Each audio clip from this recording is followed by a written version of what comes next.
Isang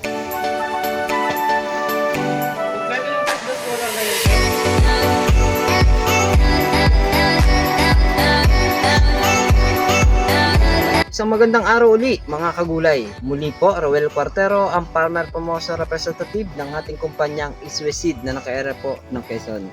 At this time po, nandito tayo sa taniman ng kalabasa, kung saan ipapakalala po natin yung ating pinakabagong variety ng kalabasa, si Sophia F1, ang butternut squash nating tinatawag, kung saan ang kanyang hugis ay hugis bumbilya.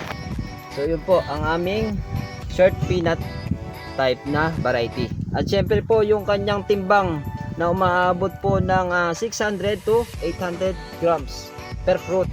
So ang kagandahan po sa kanya, tinatawag po nating ang kalabasa na mga wais, kasi nga po pwede po siya pang isang luto lamang. Apo. At yung isa rin po sa kagandahan sa kanya, yung kanyang kulay blotch green na may konting puti sa labas. Pag biniyak po natin yan, yung kanyang fruit color sa loob ay deep yellow. Pagdating naman sa eating quality, napakaligat naman po ng ating kalabasang si Sophia F1.